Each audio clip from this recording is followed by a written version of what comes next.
من یتوکل علی اللہ فہو حسبہ، اور جو اللہ پر بھروسہ کرے اللہ اس کے لیے کافی ہو جاتا ہے، اس کی ضروریات کا وہ خود کفیل ہوتا ہے اور اس کے کام اس کے ذمہ کرم پہ ہوتے ہیں، کو ہو کے دیکھے اس کا۔ تو جو اللہ سے ڈرے اللہ اس کے لیے راستے بناتا ہے۔ حضرت عوف بن مالک رضی اللہ تعالی عنہ الاشجعی حضور کی خدمت میں حاضر ہوئے اور عرض گزار ہوئے کہ میرا بیٹا سالم مشرکین کی قید میں ہے اور میں فاقوں کی حالت میں ہوں۔ تو فرمایا آل محمد کے پاس ایک سیر جو ہیں، بس اس کے علاوہ ہمارے پاس بھی کھانے کے لیے دنیاوی اسباب نہیں ہیں۔ کہا صبر کرو اور اللہ سے ڈرو اور لا حول ولا قوت الا باللہ کثرت کے ساتھ پڑھو۔ یہ ایسا وظیفہ ہے، ایک حدیث پاک میں آتا ہے کہ یہ 99 بیماریوں کا علاج ہے، اس میں سب سے کم درجے کی بیماری ہم اور غم ہے، یہ دکھوں کا مداوع ہے، مشکلات کا علاج ہے، اور یہ وظیفہ میرے حضور نے بتایا۔ حضرت ابو ذر غفاری رضی اللہ تعالیٰ عنہ کو حضور نے 5 چیزیں بتائی تھیں، ان میں سے 5ویں چیز یہ تھی کہ ابو ذر کثرت کے ساتھ لا حول ولا قوت الا باللہ پڑھا کرو۔ فرمایا عرش الہی کے نیچے ایک خاص خزانہ ہے، یہ وظیفہ وہاں سے آیا ہے، یہ زندگی میں معمول بنا لو، جب پھنس جاؤ مشکلات میں آ جاؤ تو لا حول ولا قوت الا باللہ پڑھو، اللہ راستے کھولے گا۔ تو حضور نے 3 چیزیں فرمائی، اللہ سے ڈرو، صبر کرو اور کثرت کے ساتھ لا حول ولا قوت الا باللہ پڑھو۔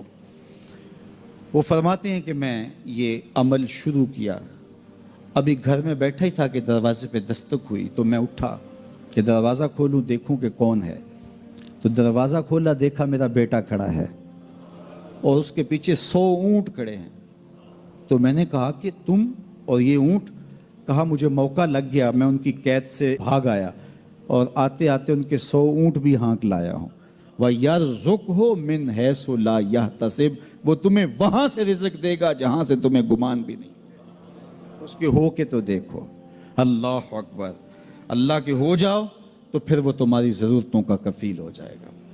فرمایا حضرت عبداللہ ابن مسعود رضی اللہ تعالیٰ عنہ نے کہ کسی شخص کو فقر و فاقہ آ جائے تو وہ لوگوں کو بتائے کہ میں آج کل بڑے مشکل حالات میں ہوں، ہر وقت لوگوں کو بتاتا رہے تو اس کی مشکل بڑھے گی، اس کی مشکلیں آسان نہیں ہوں گی اس طرح۔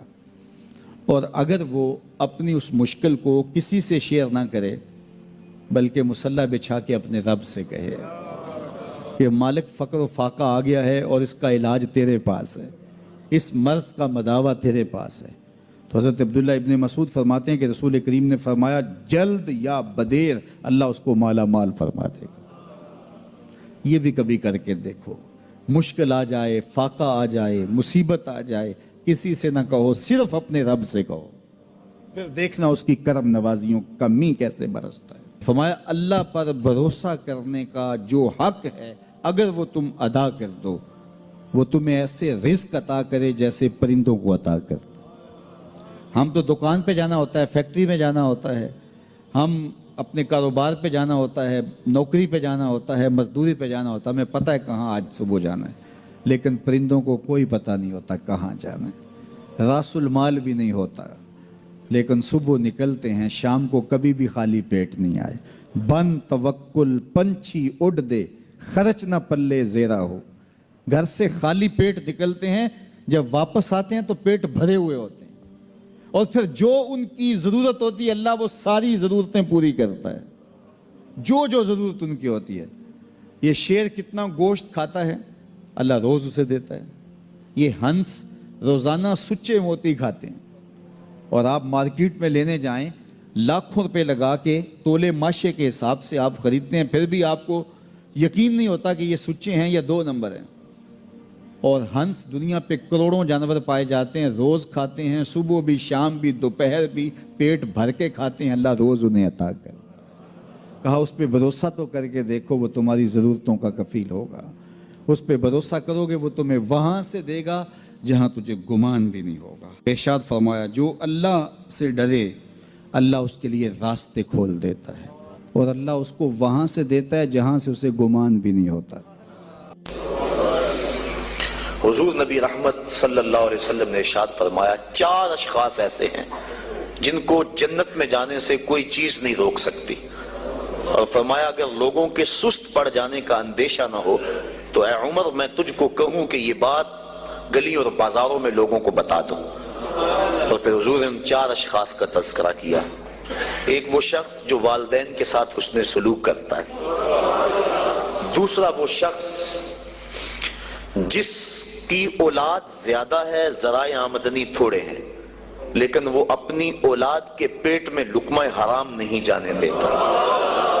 جب ذرائع آمدنی زیادہ ہوں اور پھر حرام سے بچنا یہ بھی بہت بڑی سعادت ہے، لیکن جب ذرائع آمدنی بھی تھوڑے ہوں اور اولاد بھی زیادہ ہو تو پھر حرام سے بچنا یہ بڑا مشکل اور آزمائش کا مرحلہ ہوتا ہے۔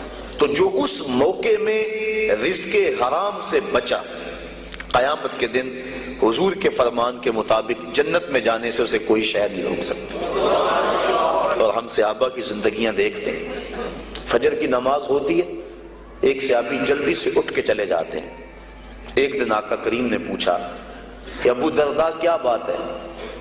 تو حضرت ابو درداء نے عرض کی حضور آپ جانتے ہیں آج کل مدینے میں کھجوریں پکنے کا موسم ہے اور سحری کے وقت ٹھنڈی ہوائیں مدینے کی سرزمین کو سلام کرنے بھی آتی۔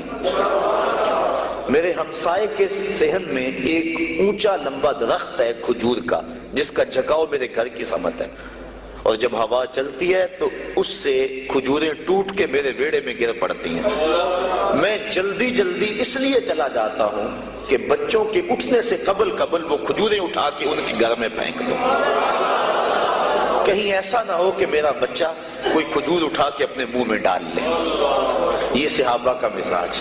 اور ہماری سڑک سے گنے کی ٹرالی گزر کر تو دیکھیں، ہم بچے کو شاباش دیتے ہیں کہ بڑا دلیر نکلا ہے۔ جس کو آج آپ حوصلہ افزائی کر رہے ہیں کل بڑا ہو کے ڈاکو بنے گا، کل بڑا ہو کے راہزن اور لٹیرا بنے گا۔ اولاد کی تربیت کے باب میں یہ بات ہے کہ اگر وہ گناہ کا ارتکاب بچپن میں بھی کرتے ہیں تو ان کی وہاں حوصلہ شکنی کی جائے تاکہ ان کے دل میں گناہ سے نفرت پیدا ہو جائے۔ تو حضرت ابو درداء نے عرض کی حضور میں اس لیے جلدی چلا جاتا ہوں کہ ہمسائے کے گھر سے جو کھجور کا درخت ہماری سمت جھکا ہوا ہے اس کی کھجوریں جو گرتی ہیں میں ان کو اٹھا کے ان کے صحن میں پھینک دوں تاکہ کہ میرا بچہ وہ کھجور اپنے اندر نہ لے لے۔ اور آپ جانتے ہیں کہ حضرت امام حسین رضی اللہ تعالیٰ عنہ مسجد نبوی میں آئے، صدقے کی کھجوروں کا ڈھیر لگا ہوا تھا، بچے تھے، ایک کھجور اٹھا کے انہوں نے اپنے منہ میں ڈال لی۔ تو آقا کریم صلی اللہ علیہ وسلم تیزی سے آگے بڑھے اور ان کے حلق میں انگلی ڈال کر حضور نے کہا کہ اس کو نکالو باہر اور اندر سے کھجور باہر نکلوا دیں۔ میں اور آپ اپنے رزق پر اگر غور کر لیں اور اپنے رزق کی حلت کا سامان کر لیں تو عبادت کی لذت نصیب ہو جائے۔ تیسرا وہ شخص کہ جس نے ایسی سچی توبہ کی کہ دوبارہ گناہ کی طرف جانا اتنا مشکل ہے جس طرح تھن سے نکلا ہوا دودھ دوبارہ اندر نہیں جا سکتا۔